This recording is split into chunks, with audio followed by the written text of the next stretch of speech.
Oui, mais on l'accueille avec sérénité, zénitude, j'ai envie de dire. Hein, on vous en parle tout de suite. Respirez, détendez-vous.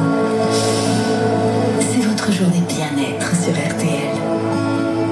Et oui, c'est la journée bien-être sur RTL et on a voulu vous donner quelques conseils pour apprendre à vous sentir mieux, même avec ces fortes chaleurs, vous sentir mieux, notamment dans votre tête. Ludovic Savariello, préparateur mental, auteur de Votre cerveau, fournisseur officiel de bonheur aux éditions Robert Laffont. On compte sur vous pour avoir ces conseils, les découvrir. Bonjour.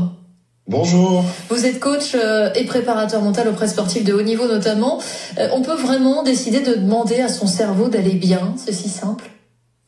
Alors c'est pas si simple, mais c'est quand même assez simple si on accumule certaines routines, parce que en fait le cerveau c'est aussi une machine, et lorsqu'on a sa notice d'utilisation, qu'on l'utilise mieux, eh bien ça évite qu'il bug. Et ça veut dire que par exemple dans la situation actuelle, je suis chaud, j'ai très chaud chez moi, je suis sous les toits, je suis mal. On peut faire un travail pour se sentir un peu mieux? Alors déjà, votre cerveau c'est une alerte, c'est-à-dire que lorsqu'il y a un souci avec votre corps, c'est lui qui va produire la douleur, c'est lui qui va produire en fait les signaux qui vont vous faire prendre conscience qu'il y a un problème. Donc déjà, lorsque vous dites j'ai chaud, c'est déjà un bon signal, il faut savoir l'écouter et il faut surtout savoir faire ce qu'il faut justement pour que le corps soit, on va dire, dans un lieu sûr, parce que voilà, c'est un signal. Le cerveau aussi, c'est un signal, envoie des signaux qu'il faut qu'on arrive à comprendre aussi. On parle souvent des bienfaits du sport, de l'activité physique, mais se poser, être immobile pour aller mieux, ça marche aussi? Oui, bien sûr. En fait, c'est deux choses qui sont totalement complémentaires. Le sport, ça fait du bien physiquement, mais ça fait du bien aussi au cerveau, à l'activité du cerveau, puisqu'en fait, ça produit des hormones qui font du bien au cerveau. Ça, c'est la première chose. Et puis, le fait de se poser aussi. Alors, quand je dis se poser, c'est pas se poser pour faire plusieurs choses à la fois dans sa tête. C'est-à-dire, quand on se pose physiquement, on essaie de se poser aussi mentalement. C'est une forme de méditation. Et ça fait du bien au cerveau. C'est un autre mode de fonctionnement. C'est ce qu'on appelle la pleine conscience? Entre autres, oui, bien sûr. La pleine conscience, en fait, c'est se concentrer sur uniquement quelque chose. Alors, vous pouvez, par exemple, rester assis, fermer les yeux, et puis vous concentrer uniquement sur votre respiration. Alors, à écouter ça semble simple, mais vous allez voir que quand vous allez vous concentrer uniquement sur votre respiration... Oui, on va trouver que c'est un petit peu léger comme sujet.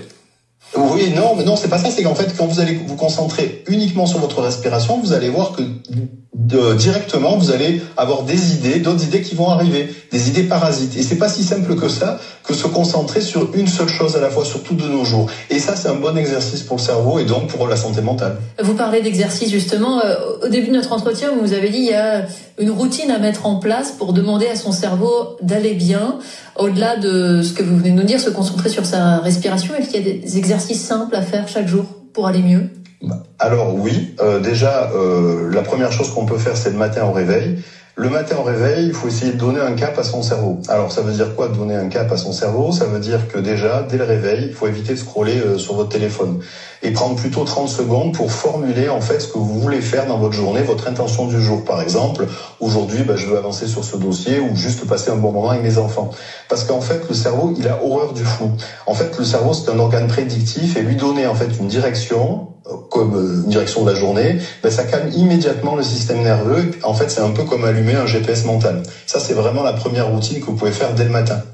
La deuxième, c'est au travail. Alors, il faut savoir que se nourrir du beau qu'il y a autour de vous, ça fait du bien à la santé mentale. Alors, ça veut dire quoi? Très concrètement, ça veut dire que des photos de vacances sur votre bureau, une plante verte, une œuvre d'art, c'est pas uniquement un décor, c'est aussi de la prévention mentale. Parce qu'en fait, le cerveau capte en permanence tous les signaux qui sont autour de lui, donc dans votre environnement, et un bureau visuellement agréable, et ça favorise en fait la production de dopamine, c'est l'hormone du désir et du plaisir, et la motivation et la concentration. Il y a même des études qui ont montré qu'une plante verte sur un bureau, ça peut faire grimper votre performance de 15%. Donc voilà. Oui.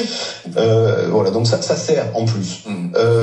Troisième routine qui est importante, moi je l'appelle la respiration des champions, c'est ce que j'apprends aux champions juste avant une finale avec... Oui, parce que vous travaillez avec des sportifs de haut niveau, oui. Oui, notamment certains footballeurs d'équipe de France. Et en fait, ce que je leur apprends, c'est à faire baisser le niveau de stress juste avant une finale.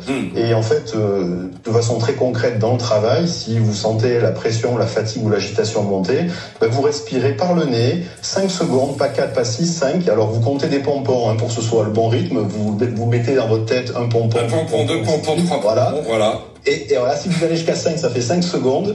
Et vous inspirez 5 secondes par le nez et vous expirez même chose par le nez tout en comptant les pompons. Ouais. Faites ça 1 minute et vous allez voir, ça descend. Je suis obligé de vous couper. Désolé, je suis un peu stressé, mais j'ai compté, je suis à 5 pompons. Merci beaucoup, Ludovic Savariello. Je rappelle votre livre, fournisseur officiel de bonheur. C'est aux éditions Robert Laffont. Vous allez compter les pompons? 5. Bon, dans un instant, les infos.